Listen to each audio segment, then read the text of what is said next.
ஒரு பாடத்தை சப்ஜெக்டை இப்படி தான் படிக்கணும்னா அப்படி தான் படிக்கணும். நம்ம வந்து இப்போ மேக்ஸ்னு எடுத்துக்கிட்டிங்கன்னா நம்ம சின்ன பிள்ளையா இருக்கும்போது பார்த்தீங்கன்னா நோட் புக் வந்து மேக்ஸ் நோட் புக் வந்து இப்படி வரும், இந்த மாதிரி எழுதுகிற மாதிரி வரும். அன்ரூல்டில் வந்து ரெண்டு பக்கமும் பார்டர் இருக்கும், சிவப்பு கலர் பார்டர் போட்டிருப்பாங்க. நடுவில் ஒரு எழுதுகிற பேஜ் இருக்கும். ரெண்டு பக்கமும் பார்த்தீங்கன்னா இந்த கணக்குக்கான சப் கணக்கு, கூட்டல் வகுத்தல் பெருக்கல் இதை போட்டு பார்க்குறதுக்கு நடுவில் வந்து ஸ்டெப் பை ஸ்டெப்பாக எழுதிட்டு இருப்போம். ஸோ அப்படி தான் மேக்ஸ் படிப்போம். அப்போ மேக்ஸை வந்து எழுதி படிக்கின்றது தான் கான்செப்ட். எழுதினா தான் மேக்ஸ் மனசில் வரும், ஸ்டெப்ஸ் புரியும். அடுத்து சயின்ஸ் பார்த்தீங்கன்னா ஃபிசிக்ஸ், கெமிஸ்ட்ரி, பாட்னி, ஜுவாலஜி. இப்போ வந்து ஃபிசிக்ஸ், கெமிஸ்ட்ரி, பயாலஜி இது நாலுமே வந்து ஆய்வுக்கூடங்களில் அந்த கான்செப்டை செஞ்சு பார்க்கும்போது தான் சயின்ஸ் புரியும். அப்போ அதை ஆய்வுக்கூடங்களில் செஞ்சு பார்த்தா தான் சயின்ஸ் சப்ஜெக்ட் நம்ம புரியும். அப்போ மொழியை எப்படி படிக்கணும்னா பேசுனா தான் மொழி வரும். மதுரை மீனாட்சி அம்மன் கோயில் சுற்றி 4 விதி இருக்கு. இந்த 4 விதியிலும் பார்த்தீங்கன்னா வயசான பாட்டியம்மாக்கள் வியாபாரம் பண்ணுவாங்க. ரோட்டில் பிளாட்ஃபார்மில் கடை போட்டு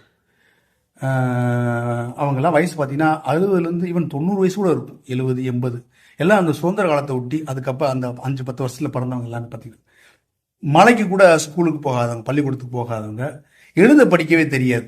ஆனால் ஒவ்வொரு பாட்டியும் தான் பழங்கள் விற்கிற பாட்டி இருக்கும், பிளாஸ்டிக் பொருட்கள், கலைப்பொருட்கள், செப்பு சாமான்கள், எவர்சில் பொருட்கள், துணி ஐட்டங்கள், கர்ச்சிப் இந்த மாதிரி இன்னர் வேர்ஸ் விற்கிற பாட்டி மக்கள், சாப்பாடு பொருள், முறுக்கு விற்கிற பாட்டிய மக்கள், இதெல்லாம் சுற்றி பிளாட்ஃபார்ம் போட்டுருப்பாங்க.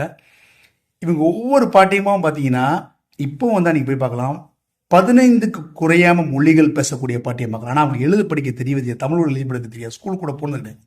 15 மொழிகளை சர்வசாம பேசுவாங்க. நம்மளோட இந்திய மொழிகள் போக வெளிநாட்டு மொழிகளான இங்கிலீஷ் போக ஸ்பானிஷ், பிரெஞ்சு, ஜெர்மன், பல மொழிகள், ஈவன் ஜாப்பனீஸ் மொழி பேசக்கூடிய பாட்டியம்மா கூட இருக்குது. அங்கே வந்து அவங்களுக்கு வந்து கான்வர்சேஷன் மூலமாக இது எப்படி படிக்கிறாங்க, அவங்க எழுத படிக்கவே தெரியாது, அவங்களுக்கு வேறு எந்த இதுவும் தெரியாது, பேச்சு மூலமாக. அப்போ அந்த நேட்டிவ் ஆள் வரும்போது அவங்ககிட்ட கான்வர்சேஷன். ஸோ மொழியை வந்து எப்படி படிக்கணும்னா கான்வர்சேஷன் மூலமாகத்தான், பேசும்போது தான் மொழியை படிக்க வைக்க முடியும். இப்போ உடனே கேட்பாங்க, அப்புறம் தமிழ் வந்து படிக்கிறேன் அப்படின்னு கேட்பாங்க, வீட்டில் பேசுறது. தமிழ் வந்து என் அடையாளம், நான் யாரும் தெரிஞ்சு தமிழை படிக்கணும், என் வரலாறு, என் முன்னோர்களை பற்றி தெரிஞ்சுக்கிறது தமிழ் படித்தேன். ஆங்கிலம் வெளி உலக தொடர்புக்கு.